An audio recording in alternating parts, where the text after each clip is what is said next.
Lecture 9, Part 3 of 5, Close-Up on Alfred Hitchcock, Master Filmmaker. Here's some of the key points. Hitchcock, the master of suspense, was also the master of planning. He learned the storyboarding technique from Walt Disney and translated it into live filmmaking, and he became one of the strongest proponents of storyboarding, and it really shows in the composition of almost every shot Hitch ever made.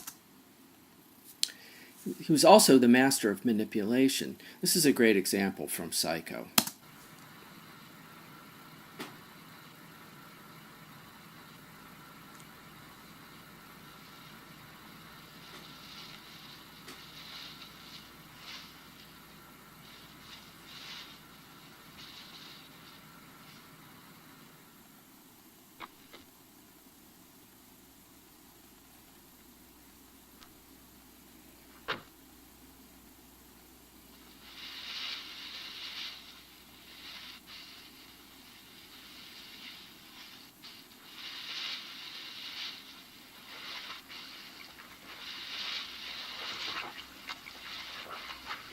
All right, Norman's trying to cover up the murder here that his mother apparently did.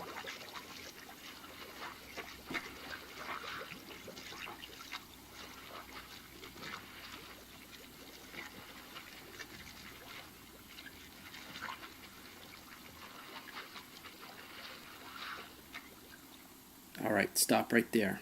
What are you thinking since the car stopped? Are you thinking that you want it to sink?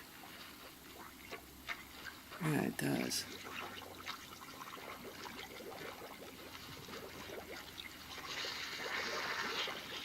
If you're glad the car sunk, you've just transferred your loyalty from poor, sweet, murdered Janet Crane to Norman Bates. That isn't manipulation. All right, Hitchcock was also very fond of using striking images. This is a great example from Spellbound that he did in conjunction with the great surrealist artist Salvador Dali.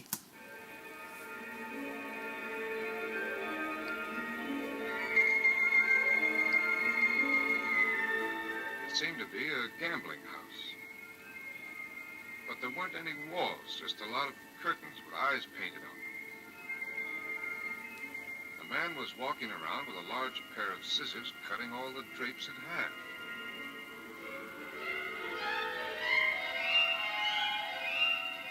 And then a girl came in with hardly anything on and started walking around the gambling room kissing everybody. She came to my table first. Did you... Here's another great example of the extreme visual style and visual allegory that Hitchcock was so famous for, from Suspicion.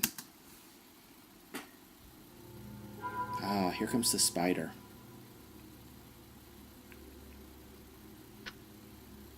There's his web.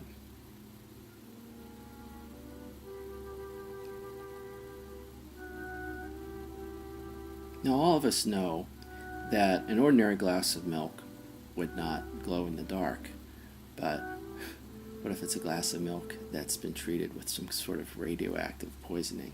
I guess then it's okay for it to glow. More visual allegory, perhaps the most famous example that Hitchcock had of using it, poor Janet Leigh's character Marion Crane, I should say, Marion Crane's life going down the drain, literally.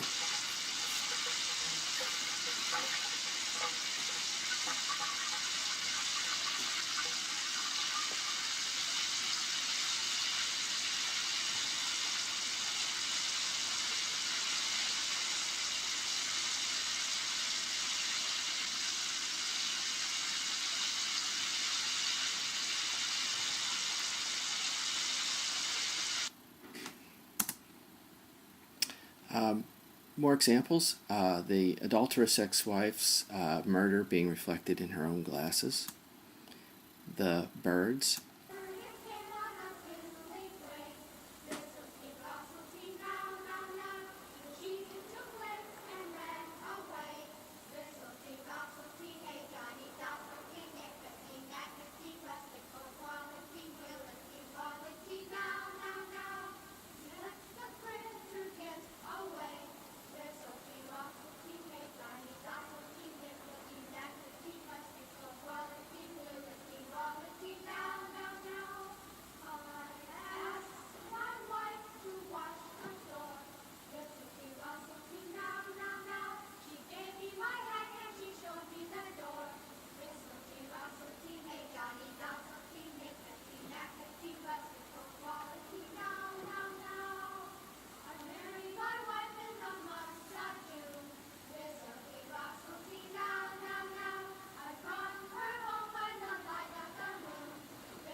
Hitchcock's other great hallmarks included black humor. Here's a prime example from Saboteur.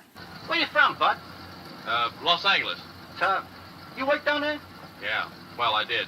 What doing? I was working in an airplane factory. Hey, they say that's pretty good. I was wondering why you weren't in the Army. Yeah. Understand that they'll go particular about the fellas they hire in those big defense planes. Well, that's no more than right. They gotta be careful they don't get blown up. Yeah. Understand if a fellow ever had any kind of police record, no job. That right? Well, I don't know. Hey, buddy, hold the wheel a while, will you? While I animate this thing. I'm a nicotine addict.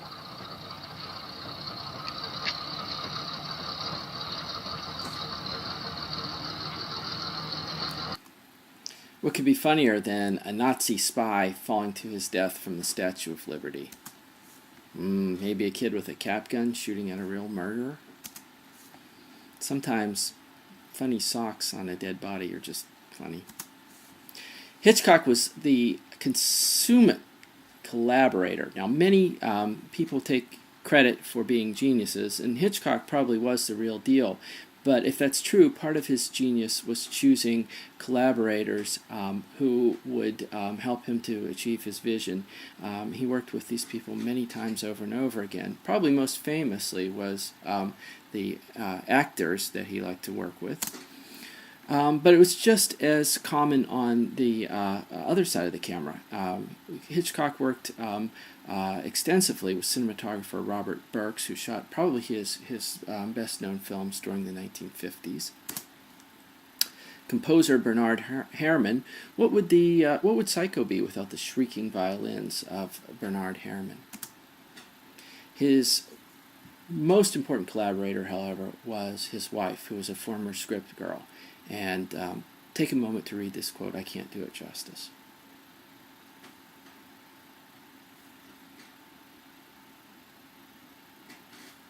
I think that says it all.